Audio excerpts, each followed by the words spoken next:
설교를 준비하려고 사무실에 컴퓨터를 놓고 잠깐 출타를 하고 돌아왔는데 폭우가 쏟아져 제 컴퓨터가 떠내려가는 순간 재빨리 잡고 나니 홍수가 져서 제가 집과 언덕 사이 물살에 휩쓸려 떠내려가면서 살아가야겠다는 생각을 했는데 마치 머리 위에 전선이 지나 그 선을 잡고 언덕으로 올라올 수가 있었습니다.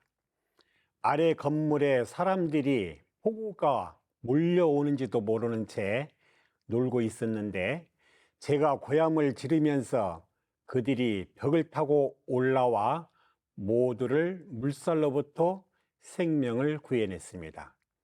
이것은 설교를 연마하면서 꿈을 꾼 내용입니다.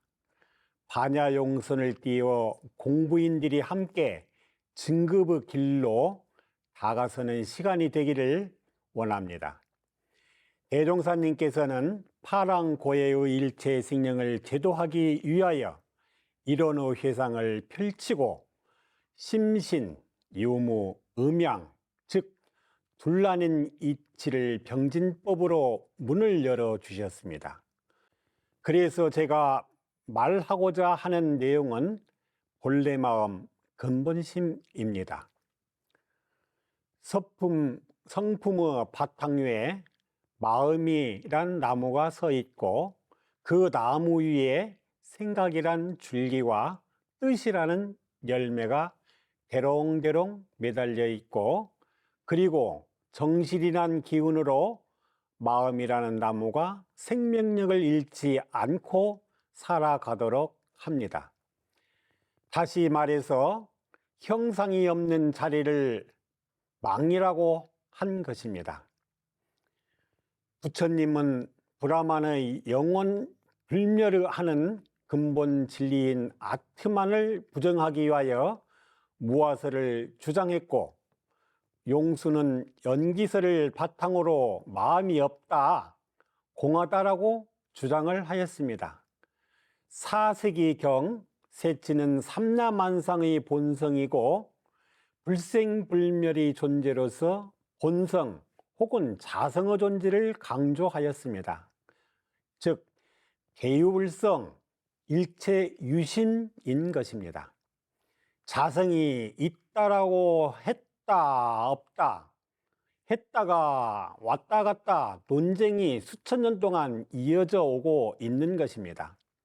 대종사님께서는 이론상 서운문에 유상으로 보면 무상으로 보면 삼라만상을 다 바라보셨고 마음도 미묘하여 잡으면 있게 되고 놓으면 없어진다고 해석을 해 주셨습니다. 우리들이 살아가는 세상을 물질과 정신을 부각시켜 중생이 살아가는 길과 부처의 신법으로 살아가는 공부길을 밝혀주셨습니다. 기성종단은 경축절에 성자들의 탄생일을 정하여 성스럽게 지내는 것인데 반하여 대종사님께서는 육신의 탄생보다 정신의 탄생을 중하게 여기시고 다시 말해서 깨침을 소중하게 여긴다는 것입니다. 잡으면 있어지고 그러면서 잡는다는 측면은 마음이 있다라는 것이고 그러면 마음의 실제의 모양은 어떻게 생기었느냐라는 것입니다. 마음은 선하고 악하고 노여움, 증오, 시기, 질투, 분별, 차별심 등으로 나뉘어 108가지의 분별심으로 분별되고 망상하지 않는 최초의 본래 마음을 가리킵니다. 분별 망상으로 인하여 본래 깨끗한 내 마음이 더럽혀졌다는 것입니다. 분별 망상으로 인하여 내 마음 혹 착한 마음이란 것이 따로 있다고 여기면서 집착과 갈등을 초래할 수도 있는 것입니다. 1월은 항상 밝으나 다만 구름이 덮여 위는 청정하여 맑고 고요하지만 아래는 어두워서 풍은으로 상설로 요란함이 끊이지 않는 것과 같다 하겠습니다. 만유가 한체성이요 만법이 한 근원이로다. 이 가운데 생멸없는 도와 인과 보응되는 이치가 서로 바탕하여 한 뚜렷한 깃들을 지었도다.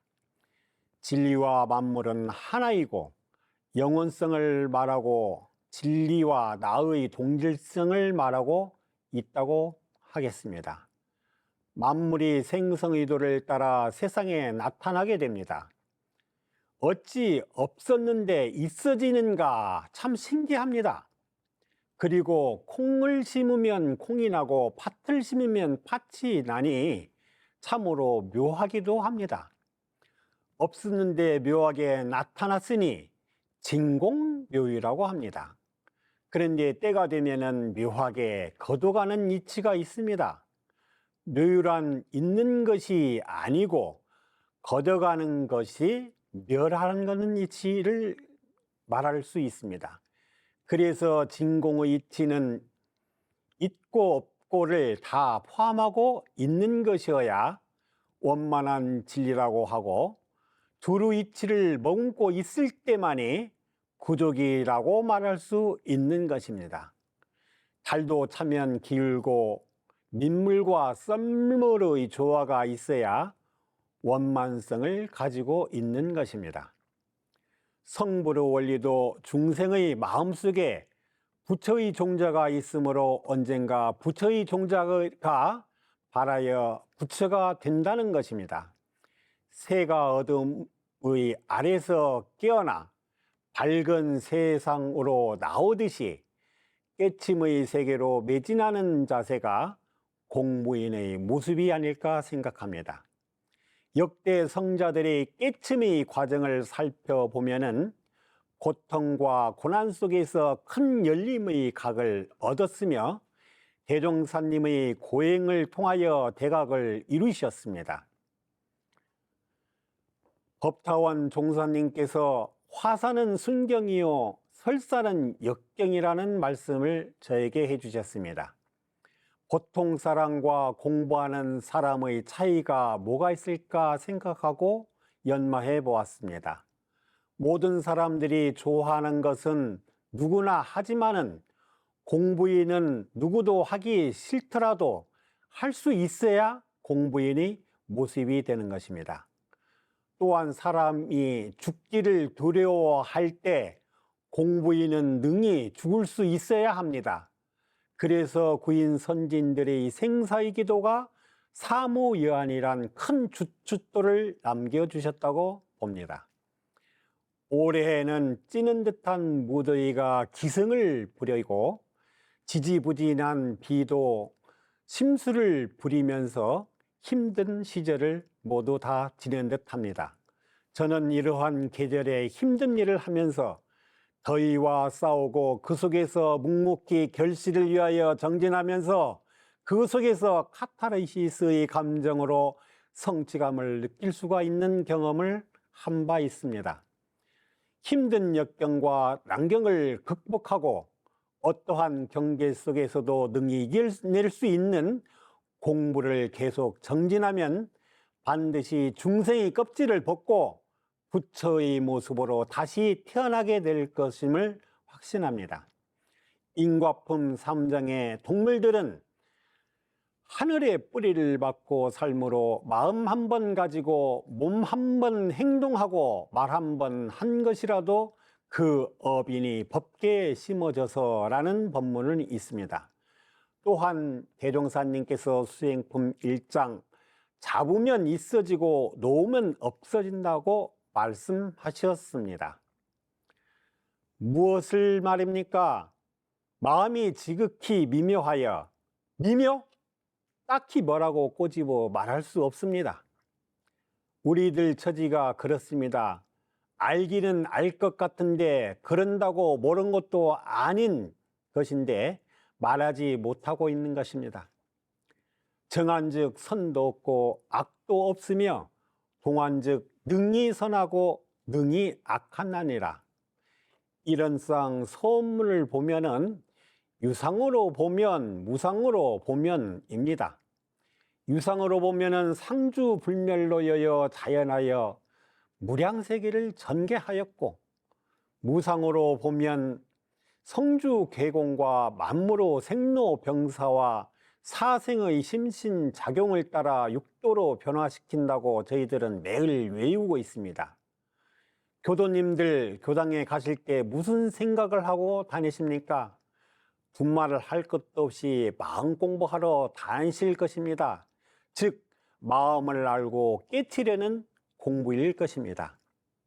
깨치는 것은 경계 속에서 어떻게 하느냐 하는 것인데, 심신작용, 진급, 강급이 된다 하였듯이 작용은 선택과 취사하는 것입니다.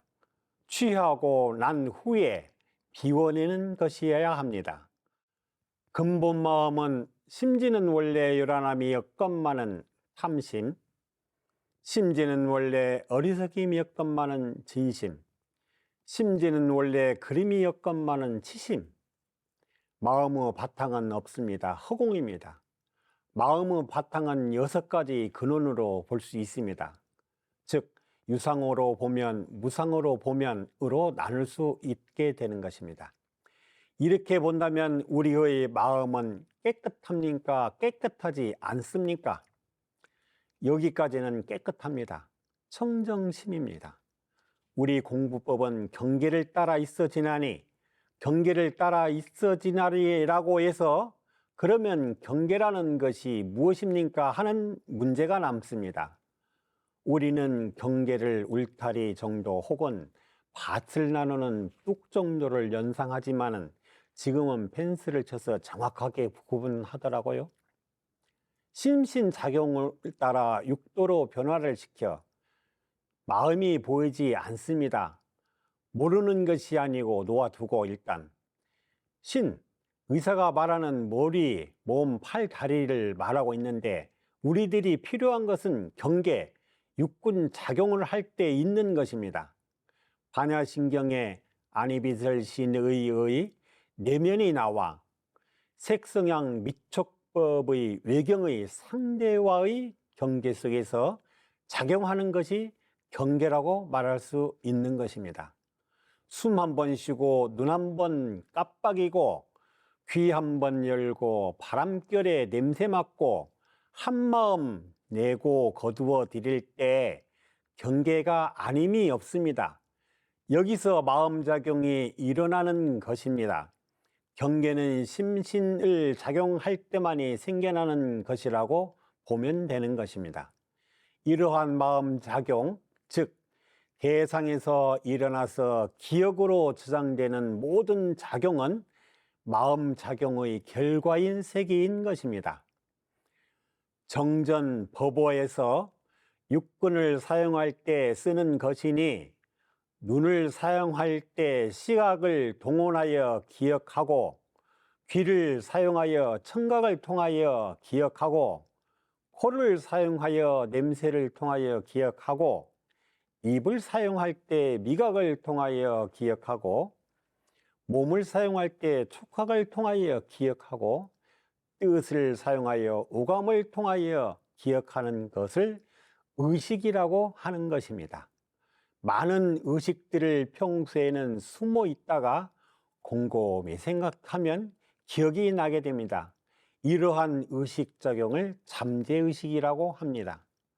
우리가 살아갈 때 어떠한 위급한 상황이 닥칠 때에는 나도 모르게 긴박한 행동을 할 수가 있고, 나도 모르게 기발한 생각을 해낼 수가 있게 되는데, 그것이 무의식에서 발현되는 것입니다.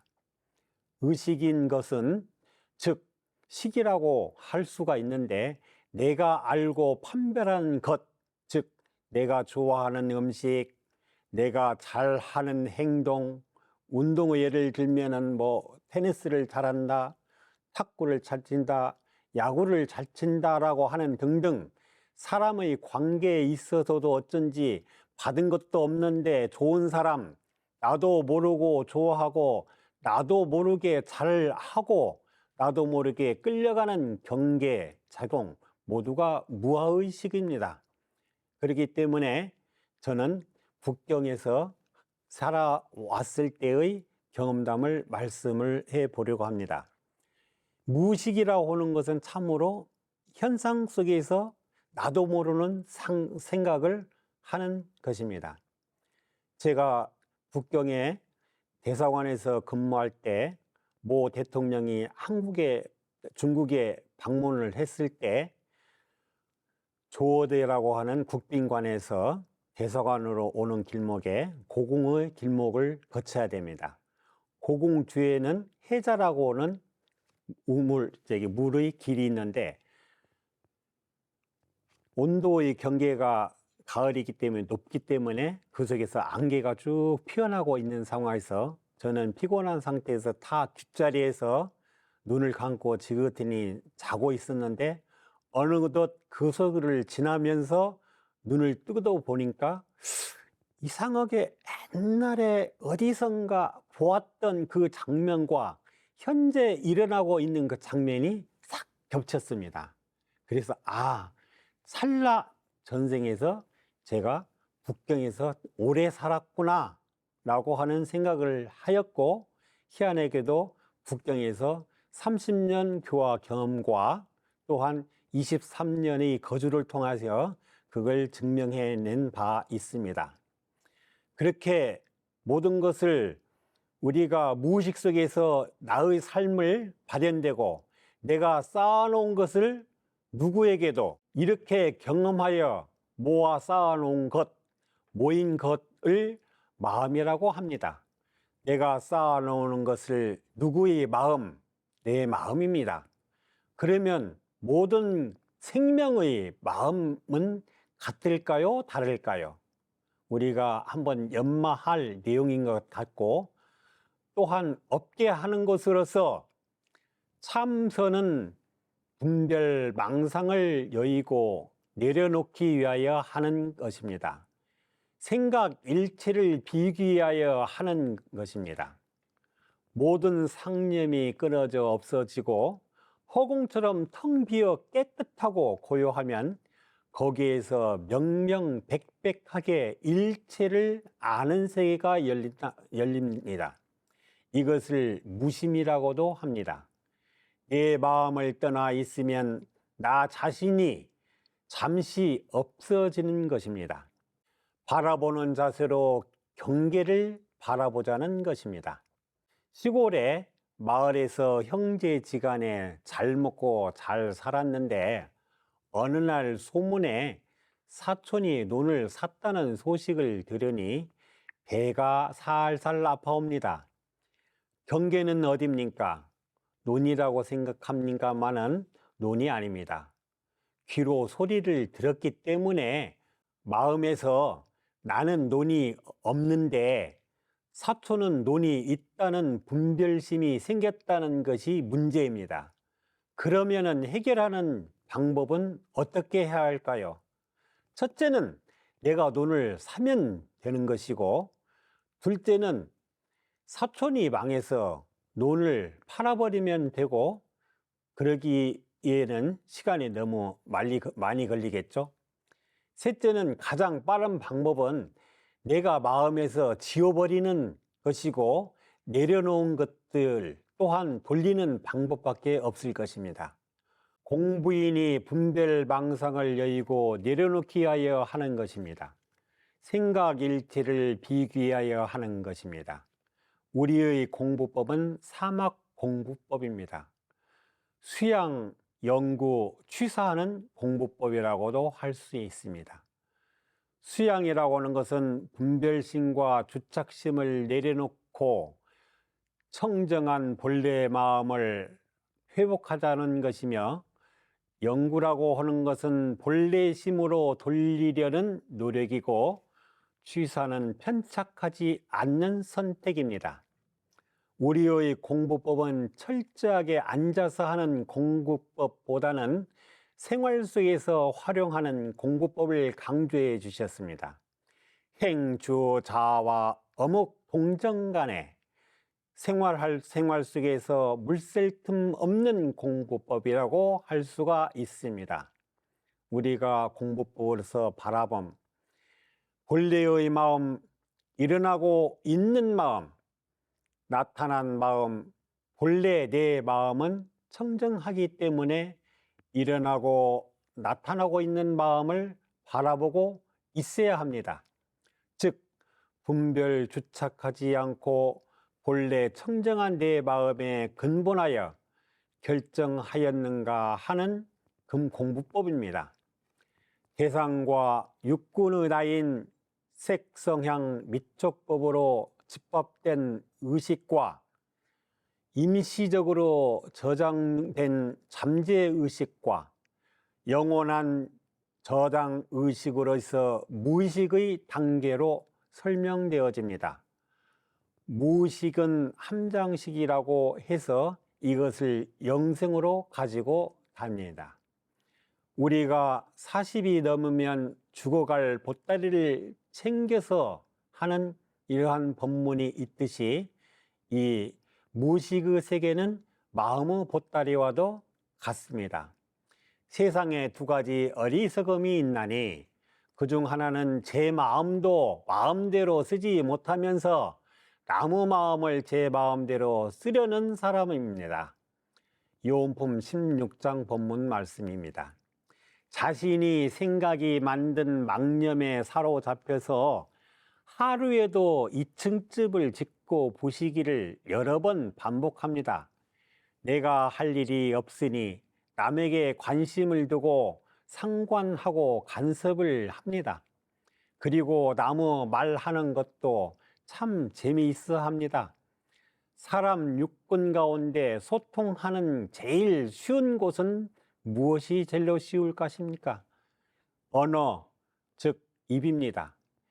입은 구시 화문의 지향을 불러들이는 문이다라는 뜻으로 전당서의 설시편에 나오는 한 구절입니다. 몸과 입과 마음으로 지었던 바라 신구읍, 삼독의 업입니다. 심신창해수 구중곤륜산이라는 말이 있습니다.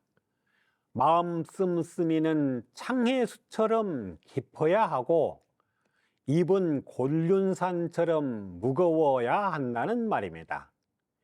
깨침의 경지를 일컬어서 바라보면서 더럽고 깨끗한 염정에 물들지 않는 여여한 마음입니다. 여여라고 하는 것은 내 마음은 원래 청정합니다. 그러나 경계를 따라 내 마음이 작용합니다.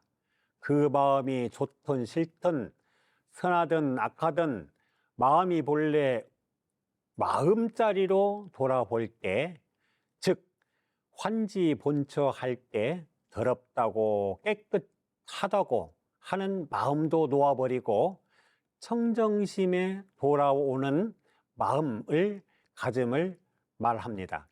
번뇌즉 보리, 분별망상, 진공묘유, 공정영지인 것입니다.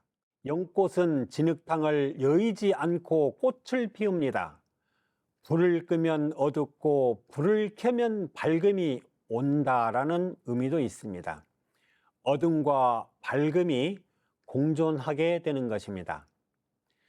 청원 유신 선사의 상당법어에 이러한 법문이 있습니다. 산은 산이요 물은 물이다. 이 노승이 30년 전 아직 참선을 하기도 전에 산을 보면 곧 산이고 물을 보면 곧 물이었다. 산과 물은 이름에 불과하다라고 생각을 하였고, 산은 산이 아니요 물은 물이 아니다. 그 후 어진 스님을 만난 법을 깨치고 나니 산은 산이 아니고 물은 물이 아니었다. 그렇게 생각을 했다고 합니다. 산은 어제의 산이 아니고 물은 변한다는 것이죠. 수증기, 구름, 이슬, 비, 우박, 눈으로 수많은 변화를 겪는다는 의미입니다. 다시 산은 산이고 물은 물이다. 더욱 정진해 불법도리를 확철대오하고 난 지금은 그전처럼 역시 산은 산이고 물은 물이다 라는 내용입니다. 이 세상에서 절대 변치 않는 것이 무엇이 있을까요? 금강석이 이 세상에서 제일 단단하다고 합니다. 금강석 일종의 다이아는 변치 않는다는 의미로 결혼 반지를 주고 받는다고 합니다. 그런다고 하여 다이아가 변치 않는다라고 말할 수는 없을 것입니다. 이 세상에서 변치 않는 것은 변한다는 사실이 변치 않는다는 것입니다. 이 세상 있다고 하는 모든 것은 모두가 변하고 마는 것입니다. 유상은 무상으로, 무상은 유상으로 변한다는 것입니다. 바람을 보려면 흔들리는 잎을 보면 바람을 볼 수가 있듯이 마음을 보려면 육군이 가는 경계 속에서 내 마음을 볼 수가 있습니다. 대종사님께서는 파랑고해의 일체 생명을 낙원세계로 인도하기 위하여 원리와 법칙을 펼쳐주셨습니다. 이 법은 마음공부를 통하여 진급의 길로 인도하는 법이고 사막의 수행으로서 번뇌 망상을 부수고 청정한 본래 마음을 발견하여 그 마음을 경계 속에서 사용하자는 것입니다. 또한 차면 기울고 기울면 차는 이치로 변불변의 이치와 일 속에 공부하고 공부하면서 이를 놓지 않는 병진법으로서 복과 해를 양좋게 하여 주신 법입니다. 저는 마음을 청정한 마음이라고 전제하고 그 마음은 영생을 살아오면서 탐, 진, 치, 삼독심에 물들어 중생으로서 살아간다고 말씀하였고 그러면 진급하여 유를 해탈하려는 경계를 살펴 없어지는 것에 대하여 말씀드렸습니다. 감사합니다.